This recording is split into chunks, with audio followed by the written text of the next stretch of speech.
What's going on, everybody? We are back with another brand new episode of Liam Picks Fights, brought to you by the great folks over at PrizePicks. If you haven't already checked it out, I did a video with our friends at Pub Sports Radio this week talking about some PrizePicks plays. But if you've never heard of it, PrizePicks is the simplest game in DFS. You don't have to play against a million other people. It's just you versus their projections. So they have projections on every sport: MLB, NBA, UFC, even PFL, and some of the other minor fight leagues. They will offer across different prop parlays.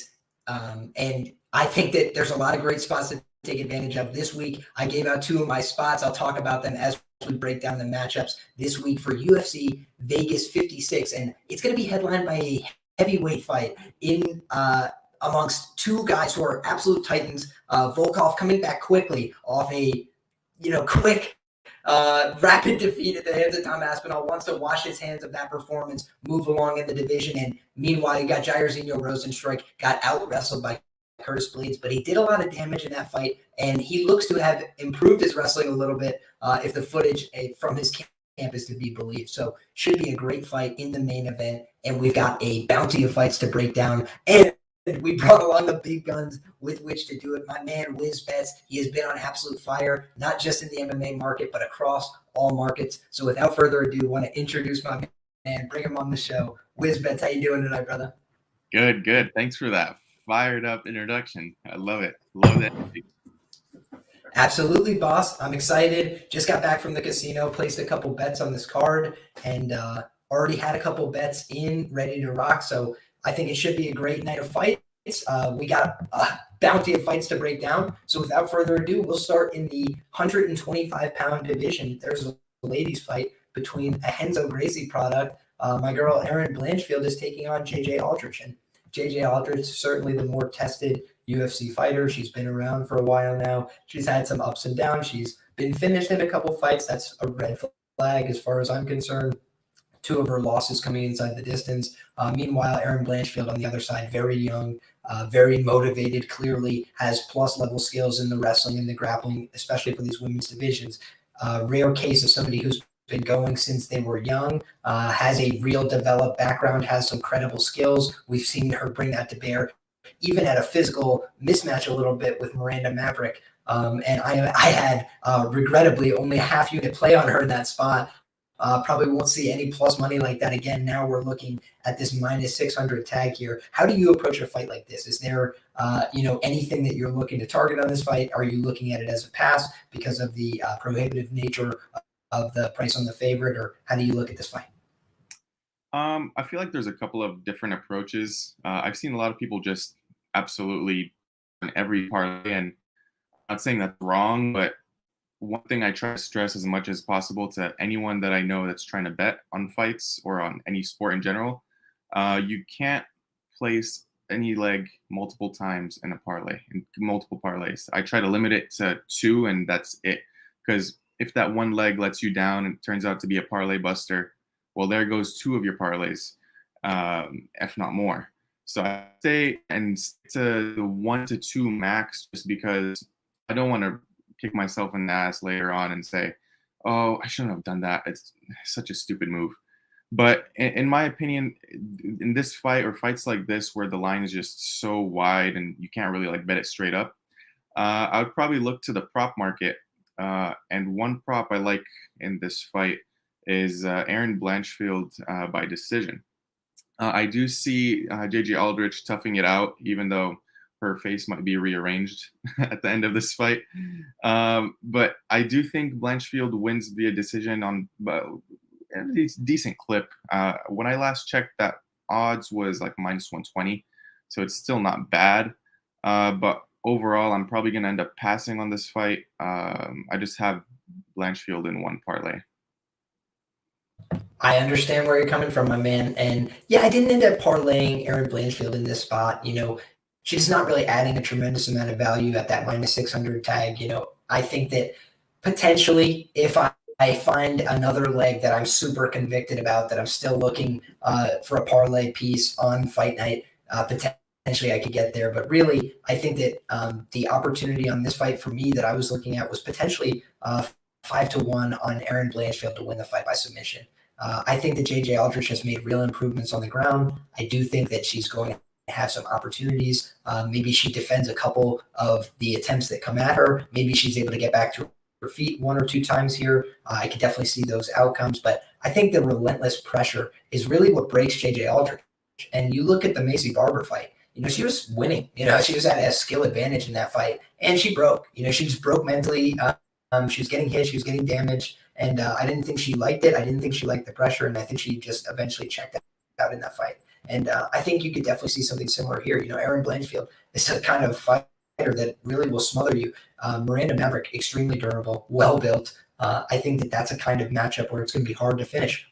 Plus, Miranda Maverick has some plus-level grappling skills of her own. I think that in this spot, Erin Blanchfield might be able to find that submission, might be able to get to advantageous positions like the back and find her opportunity. So that's something I'm going to be looking at here potentially, but I am seeing it get bet down, so I'm going to have to get off my keister if I want to get involved. Otherwise, I might miss my chance. But one thing I'll mention here as we move on to the next fight is just that I am seeing the fight doesn't go to decision at plus 167. In a lot of places around the market, it's being bet down from the plus 200 tag. So for whatever that's worth, seems like there's a lot of action coming in on the fight not to go the distance. So I thought that was very interesting. But with that being said, I want to shout out everybody in the chat. The chat is on absolute fire right now. We got 34 people rocking with us live. All you guys know already, readers are leaders. It's that simple. Shout out my man of the library. In the chat says Blanchfield by decision. Oh, okay. Let Russians have time to pour the vodka before the fights get rolling. I totally understand. And my man Saul points out that the audio is a bit muffled. We'll get that mic right up here and make sure everybody can hear me loud and clear. So that being said, we can move on to the next fight, which we were discussing a little bit in the spaces right before we got on the air here. And first and foremost, Andreas Michalidis, he's a guy who's got some UFC experience, so don't want to completely write him off in this spot. He's also a guy who's taken some action on the betting line. You look at him, he opened at a market price of plus 250 on average, and now he's been bet down to the plus 219 figure. So a lot of action coming in the way of Andreas Michalidis, believe it or not here, despite the fact that we've got Rinat Fakhretdinov as quite a big favorite. Now, you look at Fakhretdinov on some of the sharper markets, he is up over that minus 270 range. He's in some places as high as minus 300. So as far as I'm concerned, this is a fight where the bookmaker is looking at the fact that one of these guys is a known gasser, right? And you just can look at these fights from Andreas Michalidis, whether it's on the regional scene, whether it's in the UFC, and it does seem that he has a little bit of a gas tank problem. That being said, he's coming down in weight for this fight. He's coming down to 170 pounds. Could that be beneficial? It's very possible. So I think that it should be a interesting fight, but ultimately I do have a lean in this one. I'm going to kick it over to you first because I think we share our take on this one. Yeah, so just really pushing this point. Michalidis, we've seen him gas out time and time again. One of his losses in his career has been due to retirement after the first round due to gas tank. You never want to bet on a fighter that retires due to a gas tank. And given that this is a matchup where they're coming down in weight, both fighters have never fought at 170. Their career has been at middleweight, 185. I think that's going to take a bigger hit on Michalidis because of the cardio issue. Usually when you have a cardio disadvantage and you move down in weight, it just makes it that much worse. I've been in fights, I'm sure Liam can speak to this as well. Gas tanks that are terrible at moving down in weight just get even worse. So I really think that Rinat has a good chance of knocking this guy out. I'm going to predict round 2 just because that's where the gas tank completely shuts off for Michalidis. I think he could probably survive round 1. And Fakhretdinov being a fighter that has most of his wins by KO, 11 to be specific, I think he wins in round 2 at a decent clip. So I'm going to sprinkle a little bit on that round 2 KO prop. But overall, I think Rinat should do this fairly easy. Fair play. And we got my man Pepe in the chat. Guest from last week saying bet the over. So Pepe with that little bit of a contrarian take. And I do think that, both of those could be live. It could be that second half of the second round because truly I have seen Michalidis tend to gas out at the 7-minute mark in most of the fights that I watch. So it's very possible that that's when the wheels start to come off the tracks for him a little bit. He definitely has some skills. He's not a complete, nothing wrestler. I think he's going to offer resistance. I just don't think he's going to be able to do it at scale. I think that he's going to run out of gas eventually. So I agree with your take here. I do think that Renat is rightfully favored. I also think it's kind of rare to see somebody making a UFC debut with this kind of favorite tag behind them. I think that's interesting. I think that may be indicative of, some caution from the bookmaker, not wanting to book too much action on this guy who me and you agree we liked what we saw on tape. And I know some other guys, a lot of guys, in fact, that I respect as analysts that don't really love his game, but I think it's a little bit meat and potatoes. I think it's very effective. He comes forward, he can switch stances, he can throw the casting left hooks, he can throw the inside leg kicks, he can take people down. I think all of that will work to his advantage here. And I think that he has less reason to be concerned about his cardio, and so for that reason, I'm willing to potentially take a shot on him from a prop market perspective. So that being said, we can move along to the next fight here, and it's going to be in the 125-pound division. I think that we're also seeing eye to eye on this one, and I got to give you some credit, man. You were one of the first to the party here, and I want to let you celebrate that fact. So please tell us what your thoughts are on Jeff Molina and Zalga Zumagulov at the flyweight division. Oh man, yeah. I remember DMing you on Twitter the day after UFC Vegas 55, saying that I think Zuma is the side here, and I just thought the line should be a little bit flipped, if not pick 'em. Multiple reasons here. Jeff Molina, we saw in the Daniel Lacerda fight, he was having a lot of trouble with the pressure that Lacerda was bringing. And we all know Lacerda. We saw his last fight, how he gassed out. We saw the fight against Molina where he gassed out immediately in that round after the multiple takedown attempts and submission attempts. And in the beginning, he was losing the round. Molina was definitely down on the scorecards until he picked up that knockout. But what I see in Zumagulov is a pressure fighter who's going to stay in your face, similar to how he stayed in Manel Kape's face. Although I did have Kape in that fight, I just don't think Molina deals with the pressure that well. And I just see a huge takedown advantage for Zumagulov. That's one thing that I see a hole in Molina's game. So at dog odds, I definitely want to take Zumagulov here. Not to also mention the strength of schedule in that department. Jeff Molina is still fairly green in the UFC. Versus Zumagulov, who's faced some of the top tier cream of the crop competition in the flyweight division. I think Zumagulov by decision is a fairly clean pick there. You could also see him probably win by submission because he's done that before too. But yeah, I do think Zumagulov is a side here. I like where your head's at, and I will mention for the people, I did say that I had some PrizePicks looks over 2 takedowns was something I was interested in on the Zalga Zumagulov side here. And the reason being is because you've got a perfect matchup, in my opinion, for multiple takedowns. Why is that? Because Zalga Zumagulov, what can you expect from him? He attempts takedowns at a pretty high rate. The difference is he's just been fighting guys where he mostly struggled to take them down. And then in the Jerome Rivera fight, where he has the best opportunity to run up the stats and potentially take this guy down, he finishes him in the first round. So it's like he doesn't really get to expand on his, his takedown abilities there. But I do think that regionally we saw this guy's willing to pursue takedowns, and he can.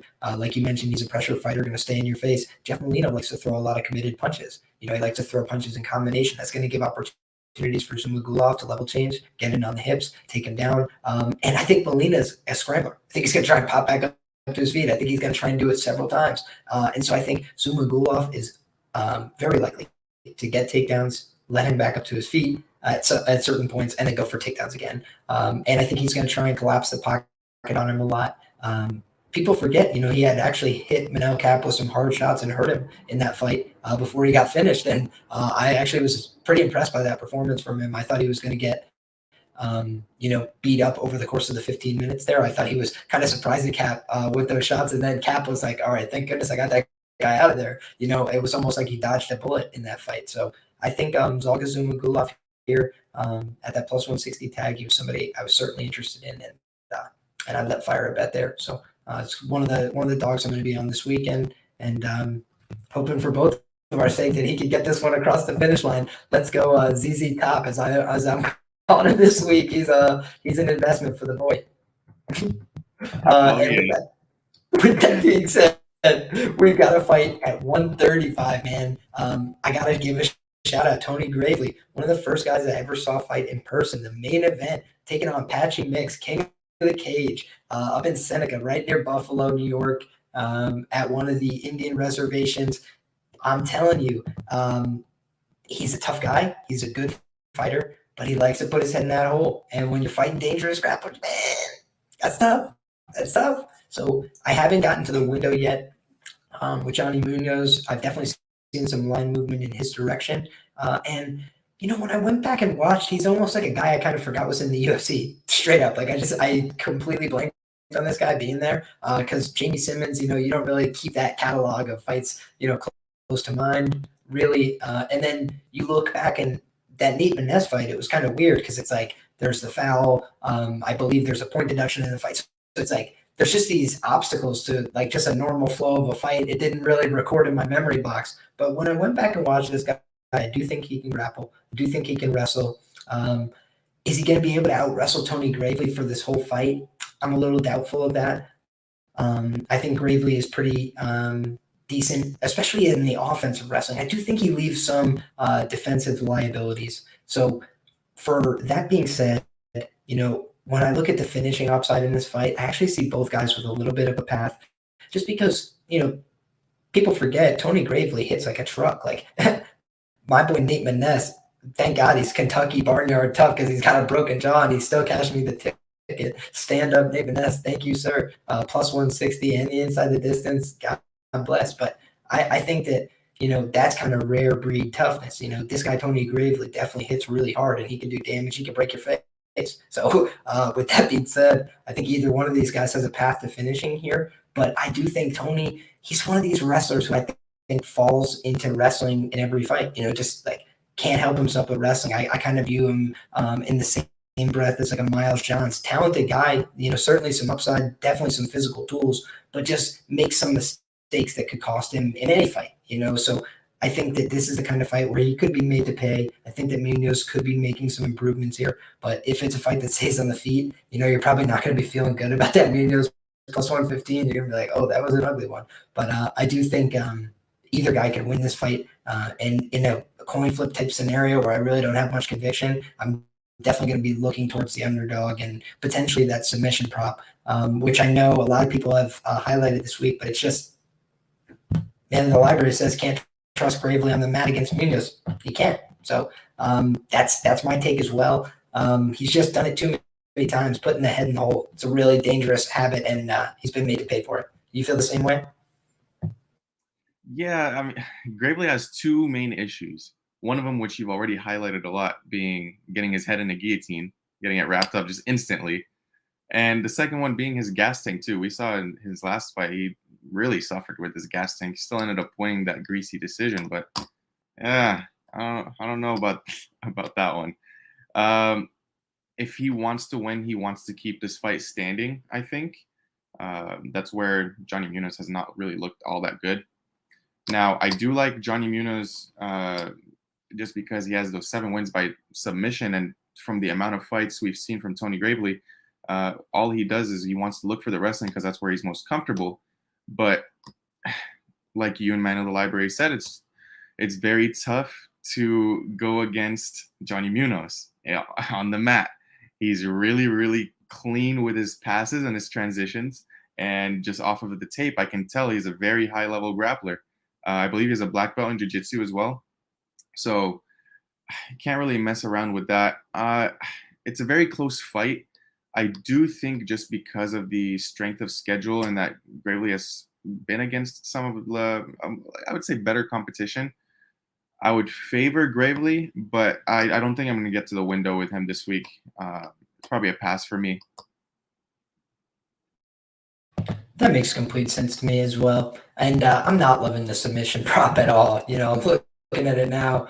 plus 280 for a sub prop. Jeez Louise, I think it probably cashes, but it's just a gross price. So hopefully my casino locally is slacking. Hopefully they open that plus 300. The guy at the behind the desk, he's snoring or something, not paying attention as I go try and drop the hammer. But that will be something I look for, is maybe if I can get a 3-1 or better on the sub ticket. But if not, I'll probably just stick with the money line look here, not get too cute with it, and hope for the best. Maybe we get a split decision to go our way for once. And with that being said, man, we can move along to the next fight. A lot of guys moving weight classes on this card, and that's one of the reasons why I kind of wait for later in the week. I like to see some pictures of guys in their fight kits, guys and ladies, and just see what their physique looks like, see if they're coming in good shape. And this is a fight where I definitely want to see the weigh-ins. Somebody mentioned before, I don't see the comment anymore, but credit to you for mentioning it. We could definitely see Michalidis or Renat miss weight for that fight, and that could definitely affect the betting lines. I think the same thing is live here. You got two guys coming down from 170, both decent-sized builds, coming to the 155-pound class if Tapology is to be believed. And but not St. Denis, he's a little bit on the smaller side. He probably should be looking towards this 155 long-term. Elijah Zaleski, really not the biggest 170 out there, but did look like he was a little bit imposing to him physically. And then Stolte, on the other hand, I don't know, man. Maybe I'm wrong. He looks like a pretty big guy to me. So I'm impressed if he can make 155. That's just another reason why if I ever fought professionally, I'd have to go down to like 35 or something like that, because these guys are just too big at 55. Stolte is probably like 6 inches taller than me or something. But I think that when I look into this fight, man, initially my read was like Benoit St. Denis, I kind of had some high hopes for him coming into the UFC. I obviously bet huge on Elijah Zaleski, but I was like, he's got some physical tools. He's got some potential upside. Looks like a guy who's committed to the game. And, we've seen it already. Heart of a lion. The guy is just like an absolute cyborg. But anybody who takes ass kickings like that, people go, oh my God, this guy's durable as shit. And I go, I'm waiting for this guy to get knocked out now. And I think that, I don't know if Stolte's that guy, but he did absolutely rock Ramazan Emeev, which I kind of forgot. And I went back and watched it. I was like, whoa, like that's a little bit revelatory to me. And then I was like, could he win this fight by submission? I don't think it's the highest percentage chance, but I do think Benoit St. Denis is going to be pursuing takedowns here at a pretty high clip. Stolte does seem like a guy who likes to play off his back. When I watch his tape, he does seem like a guy who can operate from a guard. Maybe not the best in the world, but I think he's going to try and throw up submissions. I think he's going to try and attempt them. And if he's able to outlast him from a cardio perspective, that could be interesting, because neither one of these guys has a track record really that we could fall back on in depth at 155. So for me, a lot of questions more than answers for this fight. Definitely not backing a guy at chalk coming off that kind of shit kicking.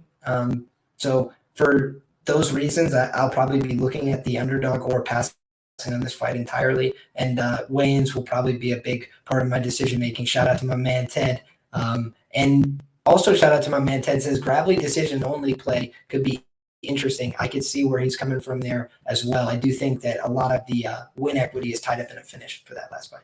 How do you feel about this fight, Wiz? Yeah, as you mentioned, both of these fighters have never fought at 155. I don't know what it is with this card, but fighters just want to move down a weight class for the first time against each other. So it's kind of weird.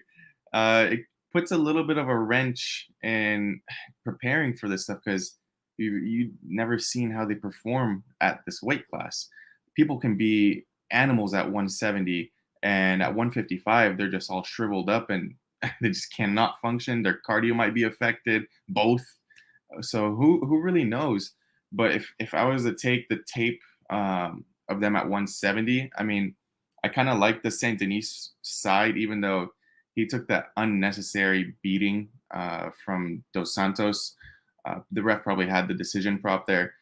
I just don't feel comfortable laying the minus 160, 170 on Saint Denis here. So I like the dog.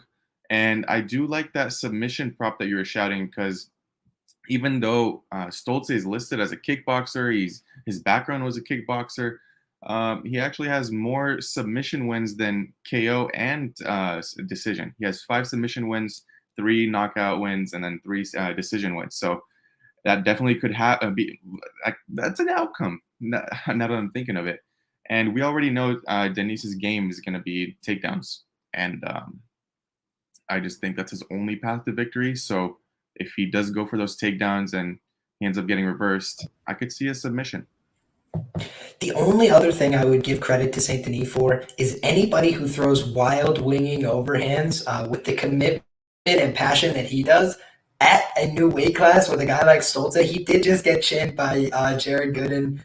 All I'm saying is like I'm not ruling it out that even like the most like negative EV bet of all time cashes on Benoit Saint Denis just throwing the most ugly looping windmill shot that connects on the chin here. So I wouldn't go too crazy on Stolze here. He has been caught cold before, but I do think he could definitely look like hindsight value in this fight. So I'll be looking at the dog or passing entirely.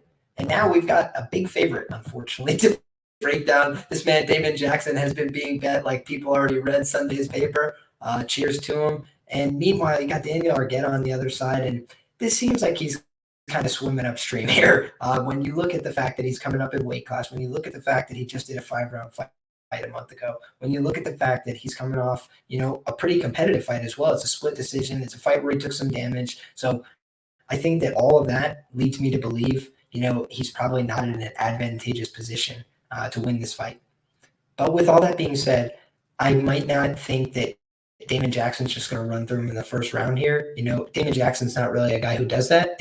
He's kind of a guy who works his way into fights, and Argetta, on the other hand, is pretty tough early, I would say.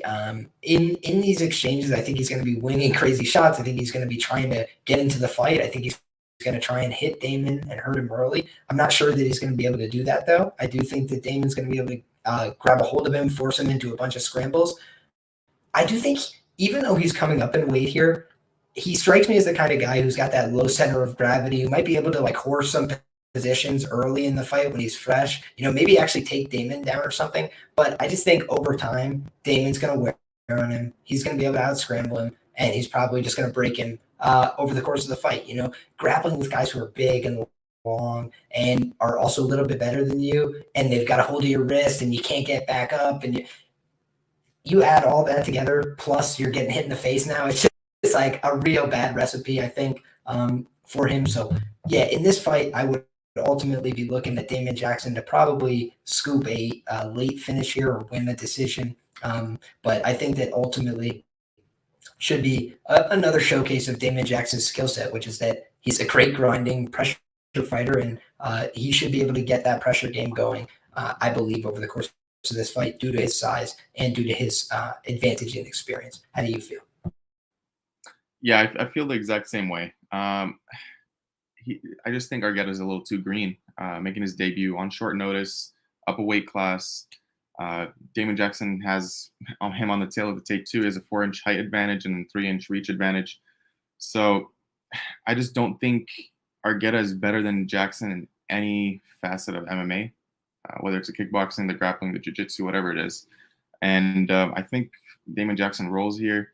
This is one of my angles where if a fighter is moving up a weight class, going up against a very seasoned grappler, I always take the grappler. But I mean, obviously at this price point, you can't really touch Damon Jackson. So it's unfortunate that he's a UFC debutant, up a weight class, and none of that's working for us, the people that do the studying. But yeah, had to highlight that. Absolutely. And I think that if he goes back down to 35, I can see Argetta winning a couple fights in the UFC. The problem is just like it's a stacked division. It's like unless you have a really standout skill set, it's going to be tough to move your way up the ranks at 135. But hey, best of luck to him. We've seen development from worse talents before. So best of luck, Daniel Argetta. Definitely a tough guy. And he might have to have it beaten out of him because he's one of these undefeated fighters, and sometimes you got to teach him how to lose. And I think Damon Jackson is certainly going to try and give him that vet lesson.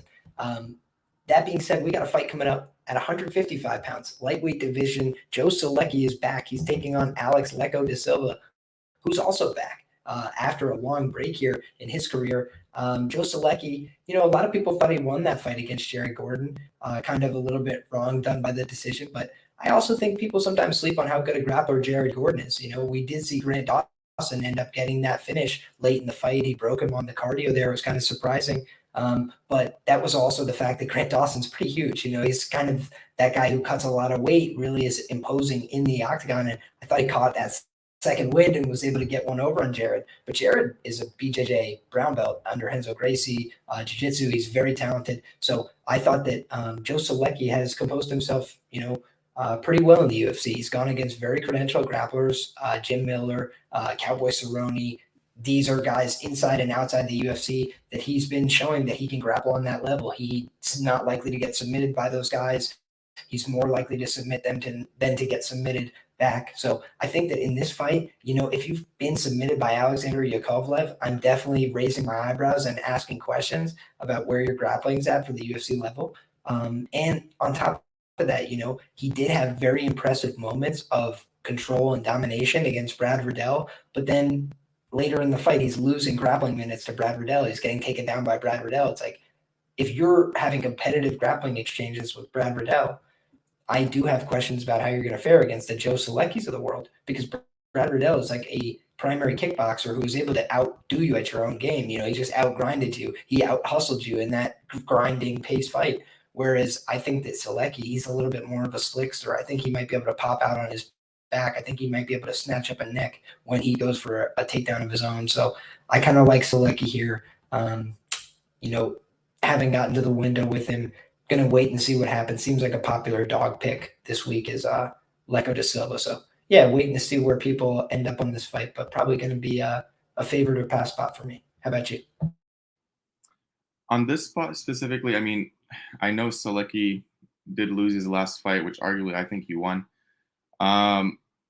Here's the thing. Da Silva is a dog that is very popular right now due to the highlight knockouts, the finishing ability, and they think that he can fare on the ground with Solecki because he's a black belt in jiu-jitsu, which I do think it's going to make it a little bit more difficult for Solecki to win this fight. But ultimately, I think Solecki takes the W here. I just see this playing out as Da Silva swinging for the fences and just getting caught on the takedown off of one of those haymakers, just laying on him for the 3 rounds, or he could submit him. But the thing is, it's going to be hard to submit Da Silva if he actually is a pretty deep, talented black belt. So I just think Solecki by decision is the spot here. I am taking Solecki this weekend personally. I just anticipate that same scenario that I was mentioning earlier with the overhand, just timing it and then just taking him on the mat, keeping him there.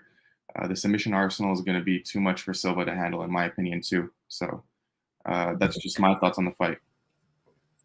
I think that you hit the nail on the head. And the last thing I'll mention on this fight as we move along is just that I think the physicality might end up playing into the favor of Joe Solecki here. I think Brad Riddell, he didn't really have a technical edge in that fight in the grappling or the wrestling. He just was able to horse his way through positions and get back up to his feet. So I think that in this kind of fight where Solecki has some real skills, I think the horsepower might be in his favor as well. That's yet to be seen. Weigh-ins will also be a little bit instructive in that regard, but I think he might be able to move this guy around. And if that's the case, I think he should be able to get takedowns and get on top, at least for 2 out of the 3 rounds. So with that being said, we can move along, my man, to the next fight here. And I won't bore you with a long, hard take on this one. I really don't have many thoughts on this. I think that it's a tricky fight. I think it could be a trap fight in either direction. The reason I say that is as follows. On the one side, you've got Karolina Kowalkiewicz. She's really not very good at fighting. She's also been on a very rough run. She looks like she might be a little bit past her prime. So for all those reasons, I'm not really interested in backing the Karolina Kowalkiewicz side. With that being said, now I'm looking, and the Felice Herrig side seems to be taking action. She's down to minus 127, minus 130 in some places. It seems like it's a pick 'em price on other spots here. So, it's really a fight I'm not very passionate about. Felice Herrig's been away. When she was around, she was not looking great in her recent performances. Granted, was kind of put in pretty low expected value situations. She's not beating Verna Janjarova. That was just a horrible matchup for her. But now when you look at this matchup, I think it may be a winnable matchup for her, especially if she approaches it with a wrestling and grappling emphasis. But the problem is, and the reason that I'm not backing it at chalk is just because I have seen Karolina Kowalkiewicz defend her takedowns and beat her up on the feet. They did fight, and I thought it was a pretty clean win for Karolina. So, I don't know exactly how much has changed, except that neither one of them looks very good. And they look worse now than they did at the time that they last fought. So, Wiz, how do you feel, my man? Once I saw this fight get booked, my brain just shut off. I was just like, nope. And then whatever Cameron just said right there is exactly what I thought. It's a 1-800-GAMBLER fight. We've heard whispers from Carolina's camp saying that she was mentally checked out of MMA after her last fight. And I don't know how much of that is true or not true, but just hearing that out of a camp, rumors itself is just kind of worrying. So I wouldn't want to be on the Carolina side. And then Felice Herrig, she just hasn't fought in a while. She's also not that good at all. Nothing really stands out to me. So it's just a completely unbettable fight for me. It's one of those fights where in my head, it just plays out as, okay, if I want some more snacks or something, just go to the kitchen. I have enough time to go to the store and get something. I love it, man. When I start breaking down fights, I normally just go where my heart and my mind leads me. So I don't always break it down I'm going to start with the main event and then do this. I kind of just let it go and see where it goes. And I looked at this fight and I was like, all right, I'm good. And I just looked at another fight. It's that was as much effort as I would have paid to this if I wasn't doing the show. I did do a little bit of digging into it, but really there was no angle for me to sink my teeth into. So as far as I'm concerned, it's probably a pass. Maybe if you look for a slate breaker from a DraftKings perspective, you look for one of these ladies to get a quick finish. We do see sometimes these people who are fringe fighters at this point in their career, not really focused on fighting. Sometimes they just check out. The Ally Quinta gets hit by Bobby Green, and he was like, yeah, that's enough. I'm going to go sell a house or something. And he just called it a night in the octagon and he said as much after the fact. He's like, yeah, I decided I got hit there. And I was like, why am I doing this? So I just covered up. Never did that before in my career. That's how I knew it was done. Would it really surprise you if either one of these ladies said that after this fight, after getting finished in the first round? And yet I think a lot of people are solid that this is going the decision. If it does go the distance, I think maybe we get a Felice Herrig screw job. That's what the market indicates to me. But that being said, we can move along to the next fight here, man. Speaking of market screw jobs, I don't know what to make of this fight. I initially thought maybe this Askar Moskarov guy. I was like, you know what?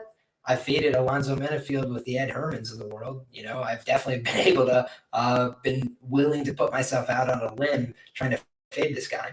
But I don't think this guy's the one. Definitely got some fraudulent vibes to this guy.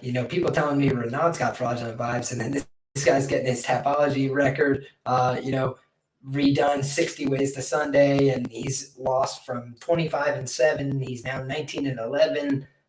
So really, it's just going from bad to worse for our man. And on top of that, some allegations of fight fixing in his past, some really weird fights that he's had where he's fighting a bunch of no-name competition, guys that don't look like they're real fighters. So I think that this is going to be one of the few opportunities he's had against warm-bodied resistance. And I do think that there's levels to being a bum. And Alonzo Menafield, he may not be a world-class fighter, but he is probably a UFC level guy at the low level, at the fringes, at this top 10 to top 20, probably not going to go above that, but, probably won't dip below the top 40 based on physical attributes while he's in his athletic prime, right? I don't see exactly that from this other guy. He doesn't have a grappling upside. He doesn't have a wrestling upside. He doesn't train at an elite camp like Fortis MMA. So there's really not a lot for me to like, except the fact that this is light heavyweight, and they're really dumb sometimes, and they just come out and swang and bang, and that's anybody's fight for 2.5 minutes. But the problem is, I'd want a plus 400 if I think the guy's got 2.5 minutes, and this is plus 200, plus 210, plus 220. It's just not really enough for me to sink my teeth into. How about you, my man? I know that you sniff some fraudulent vibes here. Shout out my man, Track Bray, though. Whether he gets to this play or not, I think, he had the right angle early on. I just don't like all this market manipulation. I don't like all this propaganda. I don't like all these articles. I don't like any of it, man. It's giving me very sketchy vibes. And it's, for me, don't want to touch it with a 10-foot pole territory. This fighter, man. I got Menifield early on the line. I hit the line early around -140, so got lucky there. But what's very weird is how that record change just completely switched things from 25 and 4. It was no 25 and 5 to 21 and 9 to now it's 19 and 12. What is it? What is it? And then you hear the allegations of fight fixing, and that's like, okay, this is weird. And then you hear him in his interview. I listened to his interview during media day, and he's like, yeah, I had some trouble with USADA as well. That's why I couldn't make a debut earlier. And you look at this guy's picture on Topology, and he's just jacked. Like, he looks like a robot. And he goes to media day yesterday, and he takes his pictures, and you see half of the man present. You don't see his full, like, bubbled up shoulder right here popping out to the front off of roids or something. Allegations. But even just trying to find tape on this guy was really tough. I found a total of 3 fights. And when I see someone trying to throw a jab that is also a hook at the same time, that's where I'm just like, no, I don't think there's any chance this guy is winning. Unless some weird miracle happens and Alonzo Menifield trips on a toenail in the octagon and gets knocked out by a flying knee, I don't see Askar winning. It's just it smells very fishy in this fight, and I don't want to be anywhere near it just because of all this stuff. But I'm very happy to hold that Menifield ticket at the -130, 140 range. So, yeah, man. I mean, talk about CLV. You got it out the wazoo. You're sitting pretty with that ticket. Arbitrage all over the place. Shout out my man Clint, says, watch this man come out and leg kick Alonzo Menifield after all the drama. I'm here for it. Hey, if he's able to get it done, God bless him. But definitely seems like he's got some big question marks and red flags is a polite way to put it for him making his debut here. And making his debut on a main card opportunity opposite Alonzo Menifield. So best of luck to him. Now, with that being said, we got Ode Osborne taking on Zaruk Adashev. And we're back in the 125-pound division here. So flyweight getting some representation on this card. And Ode Osborne, as my man Trackman likes to say, he's a history teacher. He's also a guy that has a background in wrestling. He does have a Brazilian Jiu-Jitsu purple belt. So don't want to write off this guy's skills, certainly. But then Zaruk Adashev, on the other hand, he's got a very, credentialed background in kickboxing. He's not the world's greatest kickboxer by any means, but certainly he's got some real talent, some real skills, and he has some knockout ability as well. I believe he recorded 10 knockouts in kickboxing, including some highlight reel ones that are, pretty exceptional. So I think that Zaruk Adashev has real skills and talent. I think he could make somebody like Ode Osborne pay if he tires out in this fight as he has in the past. I think Zaruk Adashev keeps a very measured pace. I think that he could definitely throw some outside low kicks, really try and pick his spots, move in and outside of range, whereas I think Ode's a little bit heavier in his stance. I think he's a little bit easier to find than Zaruk, but we have seen Zaruk have a little bit of difficulty taking them shots, and we know that Ode can crack. So am I going to be stunned if he gets finished in the spot? No, I won't be stunned necessarily, but I do think that Zaruk will be live if this fight sees the scorecard, certainly, and I think that round 3 or decision, something like that on Zaruk Adashev is certainly something I could see cashing on an underdog perspective this week. So let's see how it goes. Yeah. One thing I tend to do with my handicapping is I like to watch all the fighters' interviews, especially if I'm looking to bet on a fighter. And one thing I picked up on Ode Osborne is this is his first fight while he already quit his job. He moved to Vegas to train full-time at Syndicate, and it's the first time he's hired a dietitian. So I don't know how much you can believe, but if the man is being truthful, then we should see an improvement in the gas tank. Now, I don't think actually that Adeshev is going to have trouble with the 7-inch reach advantage because he fought Sumidaraji, who has the same exact reach advantage, and he looked like he was doing fine, and he was fighting pretty competitively, I would say.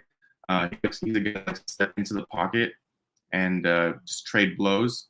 But the one difference between Sumidaraji and Osborne is that Osborne can go for those takedowns. He has wins by submissions. He has 5 wins by submissions in the regional scene.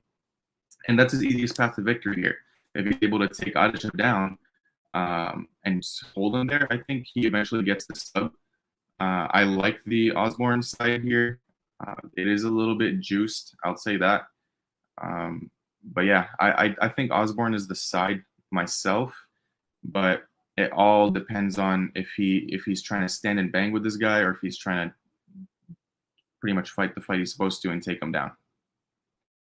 Yeah, and I think that you're right that he could definitely push that advantage. It would be wise of him to do so. But we did see that, CJ Vergara was able to stuff some of those takedowns. I do think that Zaruk, he is not like the world's greatest wrestler, but we also don't really have a huge sample size of his wrestling. Not a lot of guys have tried to push that on him in his fights. And so maybe he just gets exposed. I bet on Slava Borishev one time, and he just got completely freaking exposed by Mark Diakase. I'm like, seriously, dude? Like, are you really Russian? They're taking the flag back for that. But it was kind of remarkable. And meanwhile, you got Zaruk in this case. I do think that he trains with a pretty decent camp for wrestling, all things considered. But we got to wait and see. It's not a foregone conclusion, certainly. I think that Ode Osborne's going to be live early. He might win the first round. So maybe I'll look to enter in live if a position opens up on the other side and he's able to survive that early onslaught. And with that being said, we can move on to the next fight here at 125 pounds. I'm going to kick it over to you, Wiz, first to discuss Poliana Botelho and Karine Silva so I can grab my charger before my laptop dies on the show. All right. So this is a fight where I kind of struggled really getting a read at first. Karine Silva is making her debut. She was a Dana White Contender Series winner. And Botelho is also she's a fighter that is kind of seasoned. She can push the pace, good footwork. But we've seen one thing that's been common with her, and is that she's liable to takedowns. And that's the way she loses most of her fights. She's lost fights by submission, and that's Karine Silva's path to victory here. Karine Silva's strengths are the grappling realm and the wrestling realm. And I do think she's able to get her down. It might be a little bit difficult in the beginning because Poliana Botelho is, like I said, she's pretty fast on the feet, and she might be able to dodge some of these punches. There might be some octagon jitters for Karine Silva. But at the minus 120 price point, I think this is a pretty value side. I handicapped Karine Silva closer to minus 160 myself just by watching tape. I might look hindsight terrible with this take just because she's making her debut, but I'm going to stand by my pick. I think Karine Silva is going to pursue and land multiple takedowns in this fight and finish by submission.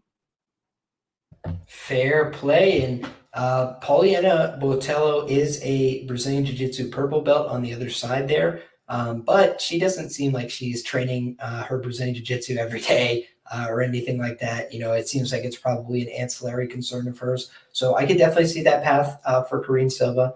I'm not really sure how much I want to buy into it because she is making that UFC debut, because she is somebody that I had a hard time gauging based on her regional level of competition. Did seem like she had a relatively soft level of competition, but do I think she has the higher potential ceiling in the UFC? Yeah, she probably does. So I think Botelho, maybe she is able to outvet her, out-savvy her, has that UFC experience under her belt. But if she gets out-grappled here, I'm really not going to be surprised. Again, when I look at this fight card, it's not like every women's fight I look and say, oh, there's nothing here for me. Carla Esparza, Amanda Hebos, Ketlin Vieira, massive bets for me, right? But then sometimes I look and I go, oh, there's just nothing for me to sink my teeth into here. again, this is another pick'em type price, so there's no real plus money. There's no real wide angle for me to look at. It's a fight that I think could play out within the margins. I don't have the strongest read on it, so really not going to go out of my way to get involved there. But with that being said, my man, we can move it along to a main card fight here at 145 pounds. Local guy, Section 9, stand up, Mike Trizano, representing former Ultimate Fighter winner here. And, he's really had a hard time getting off the starting blocks in the UFC. He's dealt with some injuries. He's dealt with some, just indecisive results, split decisions, losing a close one, to Hakeem Dawodu, where he really just implemented a poor game plan and didn't seem like he had the smartest approach to the fight. So I think that Trizano, it's very interesting. I looked into this fight thinking to myself, it's probably cost prohibitive on Trizano. Not only is it cost prohibitive, he's never been a favorite before in the UFC. So now we're seeing, man, like this guy is going to be a minus 230 favorite in his first time being a favorite at all in the UFC. That's a little surprising to me. That's a little bit interesting. However, I do think that there is a clear path to victory for Trizano here as well. He's probably just the better minute winner, the better decision fighter. If he's able to keep this fight upright, move around, stick behind a jab, touch this guy with boxing from the outside, I could definitely see a path to him winning the fight using just a pretty meat and potatoes kickboxing game, maybe mixing in a takedown here or there. But the problem is I don't see enough variety mixed into his game. I don't see enough lethality, enough of a threat, enough finishing upside for me to really want to get involved with him here. That being said, a lot of market analysts I respect say the market looks strong here on the Trizano side. So I will, put some value in that. But for me, this is definitely going to be a dog or pass situation. And while I wish him luck, he is a local guy, always rooting for our guys to pull it out and get the wins. I do think he hasn't really performed to my expectations at times. I thought that Dawodu fight was a little bit of a letdown performance. I thought that Ludovic Klein fight, I was glad to cash the ticket, thought we might have got away with one a little bit there. That was certainly a close fight, could have went either way. And so he's taking a step down in competition here. Almeida is not proven at this level at all, but I do think that Almeida carries some power. I do think that Almeida, maybe could catch a transition, submission or something like that. I don't think those are super high percentage outcomes, but I think he's more likely to pursue a finish. I think he's just a little bit more dangerous in that sense of the word. So I think it's, very interesting fight, and it's certainly a dog or pass situation for me. How about you, Wiz? I thought this was going to be one of the fights where we disagreed, but I tend to agree with all the points you make. Almeida is a power puncher, prefers to keep the fight on the feet, and then Trizano's the opposite. He leans on his wrestling a lot more often. But the one thing that's alarming about Trizano for me is that fight IQ. When he is going up against someone like a Hakeem Dawodu, you would think you'd want to wrestle him and take him down. But instead, he just wanted to stand and bang. And quite frankly, when I was rewatching that Ludovic Klein fight, I think he lost that fight. He might have got away with one. He's 3-2 in the UFC, and 2 out of those 3 were split decision wins. Not the best look. And to be honest, if he tries to stand and bang with Lucas Almeida, Almeida's just going to step in the pocket, duck down, and left hook straight to the jaw and shut his lights out. So I'm actually taking a stab at Almeida via KO, TKO at plus 800. Yeah, we tend to line up here, my man. I think that certainly a live underdog. And one of the things I noticed, Mike Trizano is a big guy, right? Like, especially for the division, he's kind of got that unusual height, length, that kind of gives people pause. He's kind of dealing with somebody who's the same size as him here. I think that could pay dividends on the Almeida side, especially when you're looking at 2 guys. And my question is just the outlier. Why is Mike Trizano now all of a sudden the belle of the ball? Maybe it's because he's got a super winnable fight. That's definitely a possibility. But maybe it's because people know who he is. They don't know who this other guy is. Now you get a main card spot where people take the familiar name, Mike Trizano. I know that guy. Yeah, he's a couple good fights. Oh, he just fought Hakeem Dawodu. Now they're giving him some guy that's just making his UFC debut. But, shout out my man Narco Cop. He kind of mentioned this to me a little earlier in the week. He said maybe this could be like Brito. Maybe this could be like Andre Fili, where everybody's saying, this fight, if it takes place over 15 minutes, Andre Fili should win. Yeah, but then Andre Fili's snoring 2.5 minutes later, and nobody gets to talk about this guy, Andre, Fili. It's all about the Joe Anderson Brito show. So I think, that's definitely a possibility here. So shout out my man Narco. May end up taking the Almeida plunge with you boys over there, because I tend to agree. So with that being said, guys, we're going to break down the co-main event here at 145 pounds. As we're doing that, if you guys haven't already, please go ahead and drop a like on this video. It means a lot to me. Very much appreciated. If you haven't already, get subscribed to my channel. Each and every week, coming back here once again to break down these UFC fights. Going to be breaking down some betting strategy, some top line betting concepts with my man Fimble. Fight picks coming up very soon. So make sure you get subscribed to the channel. You are not going to want to miss that when we get it going. So that being said, guys, here we go at 145 pounds. Movsar Evloev, 15-0. Is that O gonna go? He's got his toughest test to date. Dan 50K Ige. Very fun fight here. I think that Movsar Evloev is a problem in the division. By and large, the guy's got real wrestling. He's got real grappling pressure, and I think he could put it together over 15 minutes. I don't think that he is perfect. I think that he has struggled at times to pace himself fully over 15 minutes against guys that are a little physical. But I do think that he's also been learning on the job here, making some adjustments. This is a guy who used to fight at 35. He went to 45 in the UFC. And I think he's performed admirably for the most part. Had some competitive exchanges with Mike Grundy, looked a little scary, thought he was going to get finished, able to work his way out, able to get back on top, find the finish. Find the win there. And then in subsequent fights, he's been able to work through some adversity. Hakeem Dawodu, we just talked about how he was able to outwork Mike Trezano. Not the case in that fight, where we saw Evloev really have a pretty effective performance, especially through the first 2 rounds there. He was really dominant, I thought, in his effort, and really stifling. He really pissed Hakeem off. Like, he couldn't get off any part of his game that he wanted to. And that's the kind of pressure that really can be annoying, can break people. I think Dan Ige normally has a very solid will, very solid mind. He's a tough guy. He can take a pretty decent shot. He can recover well in a fight.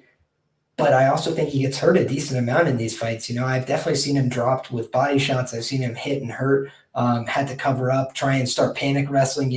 I think that the reason his takedown success rate is so low is because the guy panic wrestles. More often than not, he gets hit, he gets hurt, he shoots for a takedown, he gets flat backed, then he's on his back. And I think that, if that's happening, Evloev could have a really easy time potentially getting on top here. But I think that it's a tricky one, man, because I do think that the positioning on the card, I do think that the fact that Dan Ige has fought a pretty high level of competition and fared admirably. Josh Emmett's no slouch, and I think he fought him to a split decision there. I had invested pretty heavily in my man Josh Emmett, and I was sweating a little bit there because I thought that Emmett should have mixed in the wrestling a little bit more than he did.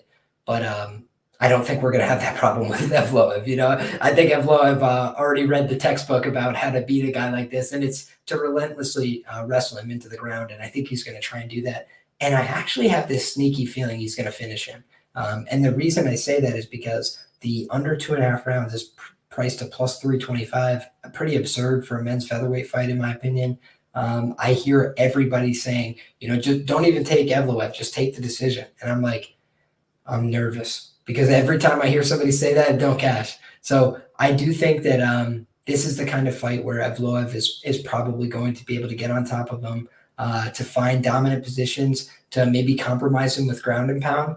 And I just think that, he needs to make a statement in this division to move forward. It's going to be tough.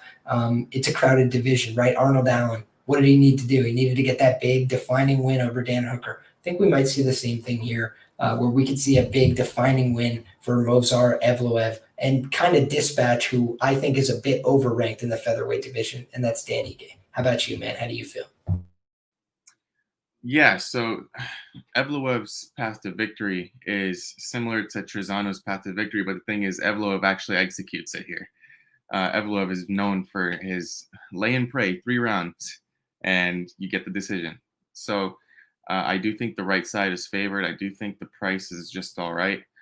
Dan Ige got out-grappled by the Korean Zombie, and that's just I'm not going to speak to that. We already know what what kind of level of grappling the Korean Zombie has. It's not really something he really leans on, and I just think Evloev has him covered. The only advantage I see for Ige is if it stays on the feet, he can land those bombs. Evloev looked a little hurt in a couple of fights as I was doing tape, but nothing that he couldn't get out of. So I kind of do feel like this fight gets finished, and it's going to be by Evloev. I have a similar feeling to you. Um, Maybe is it crazy to think of a second round finish by ground and pound TKO? I don't think it's very far fetched after Dan Ige is just hurt in the first round. I think that's a real possibility. And yeah, just overall, I think Evloev is a better fighter, up and coming, and I think Evloev will be challenging for a title soon. I would tend to agree, man. And people, I think, tend to forget, because they look at the recent performances and they're like, oh, Nick Lentz, split decision. It's like, well, Nick Lentz, he's not a pushover by any means. Like, and what he's pretty good at is resisting people who want to wrestle and grapple, like Movsar Evloev. And Enrique Barzola, we've seen that guy's absolutely tearing it up. Making a career for himself in other organizations, but certainly a talented guy, good pressure wrestling, good pressure grappling. He was able to get the win there over a similar archetype. Mike Grundy, similar archetype, beat him, dispatched him, was able to work through the tough positions. Sung Woo Choi, another guy who's been, corralled in that top 25, let's say, at featherweight, was able to dispatch him in his UFC debut. I think that he's a pretty talented guy, man. So Movsar Evloev, name to watch out for. I think he gets the win this weekend, but should be a tough fight. Should be a fun fight. Dan Ige always brings a war, always brings a battle. Well coached. Eric Nixick and those guys prepare their fighters. So shout out to Dan Ige. Always putting in the work. Trained with Justin Gaethje as well. But we saw how that worked out for our boy Justin Gaethje. So best of luck to Dan Ige this weekend. But I think it might be wrestling season. Bring your shoes and headgear, buddy. That being said, my man, we got one fight left. It's the main event. It's the big one. It's the heavyweight. It's the big guys. We got Jairzinho, Biggie Boy, Rozenstruik. He is taking on Drago, Alexander Volkov, the Russian gangster. And I got to say, man, I think my days of cashing Volkov tickets have unfortunately come to an end, my brother, and maybe we'll have an opportunity down the road. But it just seems to me like the train has kind of left the station. And I'm trying to pull up my bets on previous fighters. I've got Volkov over Walt Harris. I bet Cyril Gane against Alexander Volkov. I bet Volkov in many parlays in the Walt Harris fight. In the Overeem fight, I bet him by knockout. It's like I have just been going well with this guy. I really like betting on him. Last time I went to the well with him was on Tom Aspinall. Ugly performance, terrible fight, right? And what I tried to do was give him the benefit of the doubt. I said, Marcin Tybura was kind of an ugly win, but he just had a kid. He just hopped right into the cage 3 days after his son's born. That's a tough road to hoe for anybody. So, let's give him the benefit of the doubt. Maybe he's underslept. Maybe he's underprepared for this fight. No, he comes in against Aspinall. I think he should be rejuvenated. He should be coming in, a chance to, move forward, fight for a title. Literally no chance to it. Went out there, didn't even attempt to defend the takedowns, was getting lit up on the feet as well, looks slow, looks reactive. Not good signs, in my opinion, when what he needs to do to make his game work is bring forward pressure, bring to bear a barrage of punches. He's not really a one-punch guy. He's not really a one-strike guy, gets you out of there. He touches. That's what he does. So I think he's going to go out there. He's going to throw a lot of leg kicks. He's going to try and teep him to the body. He's going to try and move around him a little bit. But what we've seen is over the course of his career, he moved away from the things that made him, really unique as a heavyweight, right? The footwork, the long movement. And then he kind of started becoming a little bit more traditional, like I keep getting taken down by these guys. So let me get heavier. Let me start digging underhooks. Let me try and build a heavier base for myself. But then it takes away from his ability to do the things like the kicks and the movement. So he becomes a slower, more plodding target. And I think that's kind of what got him caught against Derek Lewis. He went into cruise control. I'm up 2 rounds. I don't really have the ability to keep bouncing and moving all over the place. So let me just stand here and try and shift and move and lean back a little bit. And then he gets caught. And, I think that Derek Lewis, he really is a big hitter. He really does carry a lot of power. but also, he's kind of just a patient counterpuncher. He waits for an opportunity, and then he swings a big one at you and tries to take you out.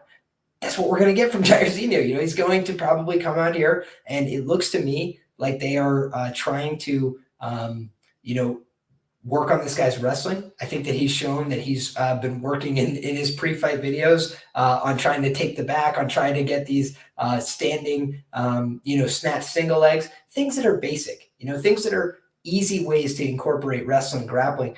And frankly, what's the evidence that we have that Volkov can stop a takedown? I thought the Tybura fight was a pretty good indication that he could stop a takedown, but then I see against somebody who's even marginally athletic, he can't stop a takedown. It's like instantly he gets lifted off his feet and thrown around like a sack of potatoes in that spot. So I think that Volkov, for me, has too many red flags to back a chalk in this spot. I do think that he's a little bit more proven over 25 minutes. However, over 25 minutes, he's not that dangerous. That's what I know about him. Even in fights where he lands over 100 significant strikes, he's had a lot of times where he's never hurt a guy, where he's never wobbled him, where he's never made him second guess anything. Even guys that are landing cleanly on Jairzinho, they pick their spots very carefully. Cyril Gane was never more measured than the night he fought this dude, because it's one mistake and everything he worked so hard for is gone. Alistair Overeem had it all done. Like, he's already in the back in his mind celebrating with his family. He's like, we did it, everybody. Another big win for the Reem. And then instead he's on the highlight reel of this other guy because he wakes up with a piece of his face on the other side of the octagon. Like, what happened? I think that the very same thing could happen here to Volkov. I think he could win every minute and then get knocked out at any point in this fight. But I also would not be stunned to see something like the Sakai fight, where Sakai was kind of getting after him, trying to push the pace, get in his face, throw some kicks, touch him to the body, touch him to the head. And then what happened? Yeah, eventually Rozenstruik was like, I don't like this guy touching me so much. Leaping left hook, and the guy's dead. That's kind of the way his fights go. So I think that I definitely see low kicks playing a factor here. I think it'd be wise for him. He said, I'm going to go chop the tree down. That's what he said on Twitter. I'm going to go chop him down like a tree. I think that that's what we're going to see from him. A game plan that revolves around implementing some wrestling and grappling pressure, implementing a low kick game, and trying to land that leaping left hook. I think eventually he's going to do it, and he's probably going to faceplant this guy. So give me Jairzinho Rozenstruik. I think he wins this fight. I think he wins it by knockout. Shout out my man Library says Liam Picks Fights is a guy that you can take home to mom. Jairzinho Rozenstruik. Yes, he's my biggest fan. I'm his biggest fan. Biggie boy. Another June 1. Let's cash it. Gemini season. Run it. How about you, Wiz? Man, so I have two takes on this fight. One is it's just going to be a classic Volkov masterclass on the feet, where he just point fights. We've never really seen, like you said, we've never seen Volkov hurt anyone. It's usually just constant touching up, constant leg kicks here and there. He's never really knocked anyone out. It's very rare to see anyone get wobbled by one of his punches. At first glance, I thought the reach advantage would be a lot more significant, but it's only 2 inches in favor of Volkov.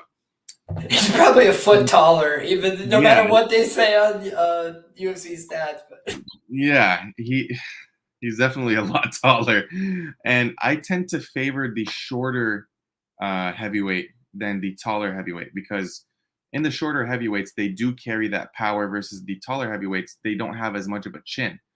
That's just what I have experienced and have seen over my time watching UFC and handicapping UFC. I do think, like you mentioned, the Rozenstruik has what you like to call the death touch, and all it takes is one punch and he's out. I do think that is the second situation that could happen. We did see Rozenstruik get pretty frustrated in the gun fight, and it's just like, which version are we gonna get? But then we also saw Rozenstruik kind of highlight his wrestling on Instagram. And that's where my mind was just like, what if this guy tries to go for a submission? How crazy would that be? I'm backing the dog here. Rozenstruik, you're talking about going for a sub? Dude, I definitely thought the exact same thing. It's plus 3,500, and I was like, he's gonna knock him out. But I was like, but what if maybe? Dude, he got straight armbar. Like, this guy Volkov, its profile says he is a brown belt, and this guy got straight armbar like he's never done jiu-jitsu. I was like, makes Come no on, bro. sense to me. Makes no sense to me. How are you a brown belt when that happens? A straight armbar is that just doesn't happen. You don't see that on the I mat. mean, Aspinall is a freak. Like, he's a big guy. He's super physical. He does unconventional jujitsu. He goes for heel hooks and stuff at heavyweight. But there's just no way that this should be happening in the first round. Like, you're No, fresh, you're dry. Like, dude, you and got to make better exactly decisions. that's the one thing. I did not feel like Volkov was even fresh in that first round. He got touched up by a couple punches and he was already wobbled, which is what worries me. If you're getting wobbled by Tom Aspinall in the first round off of just like 2 punches, what are you going to do when you have the death touch coming at you? So it's a dogger pass spot for me. I haven't gone to the window with Rozenstruik yet. I do think he gets it done. I'm going to put on the tinfoil hat and probably say submission, but I'm going to have to take the shot there. I saw that wrestling being practiced on his Instagram stories, and to be honest, if I pass on this submission prop and it happens, I'm going to be extremely mad at myself. Dude, I know exactly how you feel. I couldn't agree more. So I'm probably gonna have to sprinkle on that a little bit, just out of respect, because I thought the exact same thing. As silly as it sounds, I saw a video on Instagram. I was like, "That's it. He's shipping it for the boys. He's gonna go for the choke." Like, and I will bet on submission props until the day I die. They are my absolute favorite thing to bet on. There's nothing greater than when you cash a plus 2,900 Derek Brunson by sub. And everybody's like, why? Why would you even bet that? Chase Hooper by knockout. Why would you even bet that? Because if you don't take risks, you will not succeed. I take risks, and I look for these spots that are big plus money that have a real chance of coming through. And I think maybe we stumbled upon another one. Biggie Boy for the culture gets a submission, maybe for the very first time. But if not, we'll take a win, my brother. That would be just fine. So shout out this guy, Biggie Boy.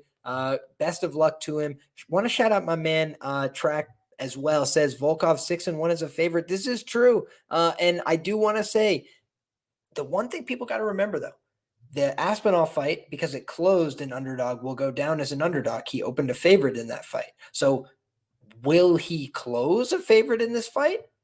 That's yet to be seen. I know that some sharp books in Vegas are out to the minus 160 tag, but that's where they opened up there in Vegas. You know, if you look across the market, I'm seeing everything from minus 145 to minus 165.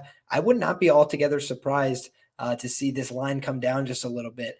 Over the course of fight week, a lot of people like to take dogs late. And I think that in this case, Jairzinho, people might be waiting, Parlay City, baby. A lot of people like to leave that main event as one of their parlay legs. And so I think in this case, that would lead you towards the favorite. And in this case, it's a short favorite as well. It's a little bit desirable. So just a couple things to think about here. Couple concerns that I have with the favorite side here. I'm going to be passing on Volkov. I'm probably going to get to the window with my boy Jairzinho, just waiting to decide on how exactly I'm going to do that. So with that being said, gotta say thank you so much. Our chat has been absolutely on fire.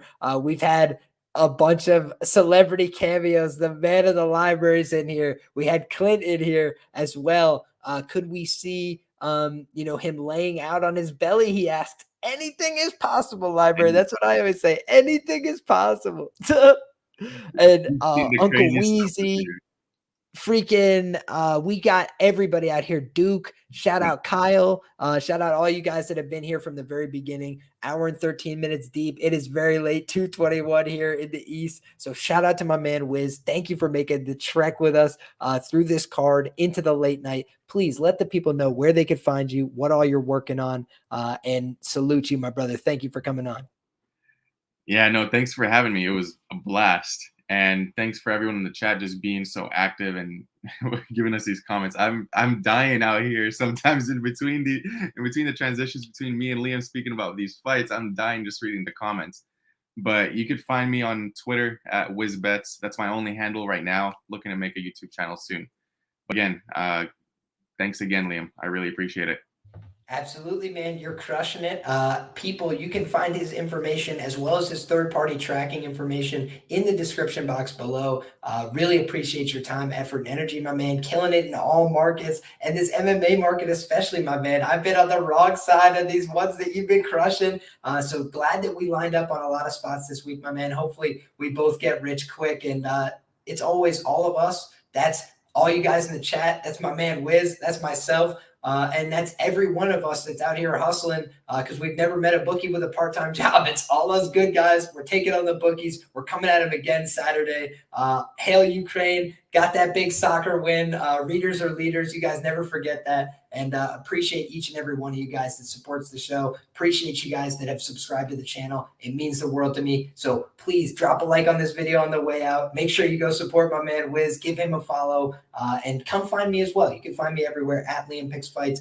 I'm picking these fights in person. I'm picking these fights on the internet. I'm doing the damn thing. And main event preview tomorrow. Everything to expect. What I'm betting on for the main event. It's all coming out tomorrow. So hope you guys will be there. I hope you guys will enjoy that article when it drops. And until then, I hope you guys will come back next weekend because we're going to break down the fights and have all the same fun again. Thank you guys. We'll see y'all then.